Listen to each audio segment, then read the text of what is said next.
तो मुंबई और गुजरात के बीच जो दोस्तों मुकाबला खेला गया था उसमें बड़ा ही दिलचस्प कुछ मंजर था मुकाबले से कहीं ज़्यादा।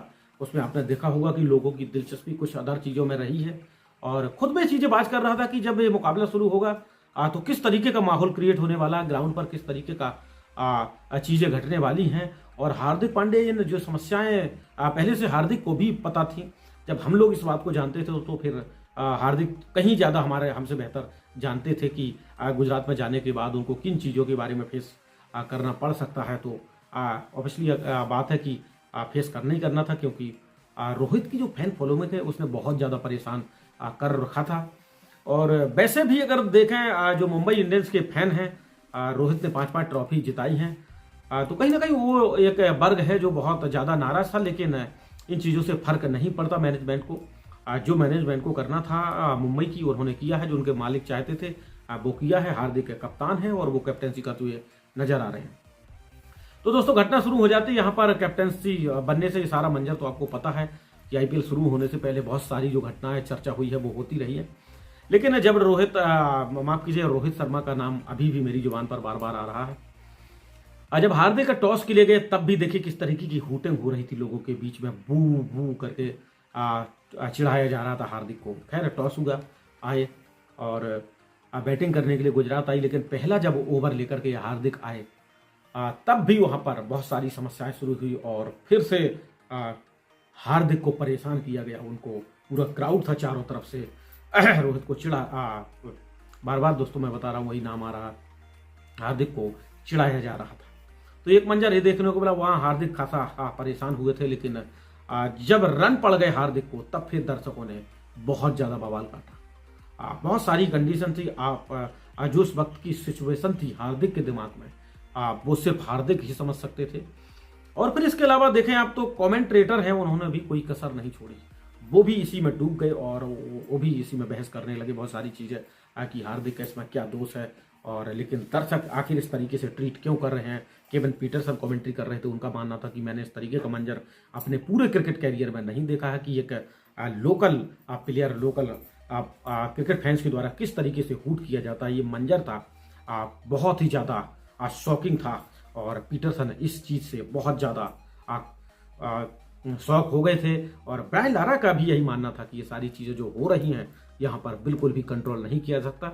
लेकिन ये सारी चीजें उस वक्त कंट्रोल होगी जब हार्दिक भारत के लिए खेलते हुए नजर आएंगे। तो फिर यही दर्शक हार्दिक पांड्या का सपोर्ट भी करेंगे। लेकिन यहाँ पर हार्दिक के साथ जो कुछ भी सारी चीजें हुई हैं तो उनको झेलना पड़ेगा, क्योंकि आप एक फ्रेंचाइजी के लिए खेल रहे हैं। फ्रेंचाइजी ने इस तरीके का डिसीजन लिया है जो क्रिकेट फैंस को मंजूर बिल्कुल भी नहीं था। बहुत सारे क्रिकेट जो सपोर्टर्स हैं और क्रिकेटर्स रहे हैं, क्रिकेट एक्सपर्ट हैं, उनको भी ये चीजें थोड़ी सी शॉकिंग लगी थी। रोहित को कैप्टेंसी से हटा करके हार्दिक पांड्या को कैप्टन बनाया गया था। ये सारी चीजें झेलनी थी हार्दिक को और उनका सामना बखूबी कर रहे हैं। अभी तो इसकी चीज की शुरुआत है, जब मुंबई में खेलेंगे उस वक्त बहुत ज्यादा दिक्कत होने वाली है। हार्दिक खुद उस मंजर को देखेंगे तब उन्हें खुद भी दोस्तों यकीन नहीं होगा कि वो जिस फ्रेंचाइजी के कैप्टन है और उस फ्रेंचाइजी के क्रिकेट फैन से पूरे स्टेडियम में गचागच भरे हुए हैं और किस तरीके से उनको ट्रीट कर रहे हैं। तो बहुत कुछ देखने को मिला। उस वक्त भी मंजर जबरदस्त था जब वो एक कुत्ता आ गया और हार्दिक के कहने से थोड़ा सा वो कुत्ता भी दूर भाग रहा था। तब भी बहुत सारी वो चीज़ें मैं यहाँ पर नहीं बोल सकता। दर्शकों ने जिस तरीके से उन शब्दों का जो प्रयोग किया था वहाँ पर ग्राउंड पर जो गूंज रहा था, टीवी पर आपने देखा होगा, आप जहाँ पर भी देख रहे हैं जियो सिनेमा, हर जगह वो सब कुछ मंजर देख सकते थे। यहाँ पर मैं नहीं बोल सकता। जिन लोगों ने लगातार वॉच किया होगा उनको पता है नहीं होना चाहिए। हार्दिक काफ़ी वहाँ पर टेंशनाइज भी दिख रहे थे और मुझे लगता है वही एक कारण था कि वो प्रदर्शन में भी डिलीवर वो नहीं कर पाए जिस लेवल के प्लेयर हैं। और फिर जैसे जसप्रीत बुमराह की गेंद पर एक चौका पड़ जाता है, वहाँ पर फिर हार्दिक पहुंच जाते हैं बुमराह को समझाने के लिए। लेकिन वहाँ पर आपने देखा बुमराह तुरंत रोहित के पास चले जाते हैं और फिर रोहित दोनों आपस में करते, बुमराह हंसते हैं और कुछ इस तरीके से इशारा करते हैं हार्दिक की तरफ। कहने का मतलब इशारा स्पष्ट तौर पर आप समझ सकते थे वो ये था कि अब एक कल का जूनियर कैप्टन मुझे समझाएगा कि बॉल कहाँ डालना है। ये सारी चीज़ें हैं जो हार्दिक को अब झेलनी होगी, आदत डालनी होगी।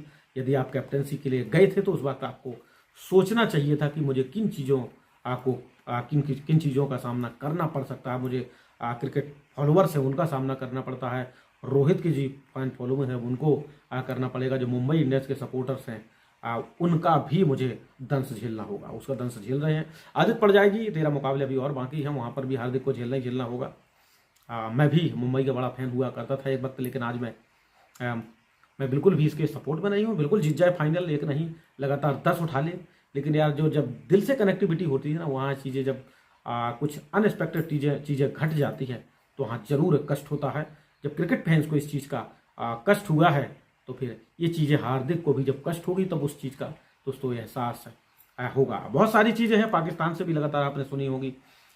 रमीज राजा ने जैसे कि बोला है कि मैंने इस तरीके का मंजर तो पाकिस्तानी प्लेयर्स जो रहे हैं उनके सामने नहीं देखा है, कि जो पाकिस्तान के जो क्रिकेट फैंस हैं कि बाबर या फिर शाहीन के साथ इस तरीके से ट्रोल किया हो, बिहेव किया हो, हुटिंग की हो, जैसा कि जो भारतीय दर्शक है अपने ही क्रिकेटर हार्दिक के साथ इस तरीके का जो ये चीज़ें हुई हैं। और गुजरात लोकल के रहने वाले हैं, फिर भी ये सारी चीज़ें फेस की हैं। ये बड़ा ही दुखद था, शॉकिंग था। किसी के लिए दुखद हो सकता है, किसी के लिए शॉकिंग हो सकता है, किसी के लिए इंजॉय भी हो सकता है। जैसे कि मुझे कोई शॉकिंग नहीं लगा, ना ही मुझे जैसे लगता हो कि जो हार्दिक के फैन हैं मुझे देखते हैं, ऐसी कोई वो बात नहीं है कि वो देखें मुझे सब्सक्राइब करें, अनसब्सक्राइब करें, कमेंट करें किसी भी तरह की, मुझे फ़र्क नहीं पड़ता। लेकिन मैं क्रिकेट पर बोलता हूं तो बेबाक तरीके से बोलता हूं, और मेरी राय वही रहती है, जो सच होती है वही मैं लगातार कर रहा हूं, और ऐसे ही मैं कवरेज करता रहूँगा क्रिकेट को, चाहे कुछ भी हो। चैनल डिलीट हो जाए, लोग अनफॉलो करें मेरे चैनल को, वॉच ना करें, कमेंट करें, मुझे फ़र्क नहीं पड़ता। लेकिन जो हकीकत होगा मैं बोलूँगा, वही चीज़ें दिखाऊँगा कि रोहित जो इंडिया के तीनों फॉर्मेट को लीड कर सकता है तो क्या एक फ्रेंचाइजी को लीड नहीं कर सकता, जिस फ्रेंचाइजी को 5-5 IPL ट्रॉफी जिताई। बहुत सारी चीज़ें हैं, सवाल हैं, हार्दिक अभी और फेस करेंगे। देखते हैं आगे क्या होता, किस तरीके से अपने आप को मेंटली प्रिपेयर करते हैं हार्दिक। कहीं ऐसा ना हो कि एक बेहतरीन ऑलराउंडर भारत खो दे, ज़्यादा टेंशन में चला जाए, बहुत ज़्यादा डिप्रेशन में भी जा सकता है। देखना होगा, वक्त बताएगा जो भी है। लेकिन आप आखिर तक जुड़े रहे, इसके लिए आपका बहुत बहुत शुक्रिया। ऐसे ही क्रिकेट न्यूज और लेटेस्ट अपडेट देखने के लिए द स्पोर्ट धमाका चैनल को सब्सक्राइब कीजिए।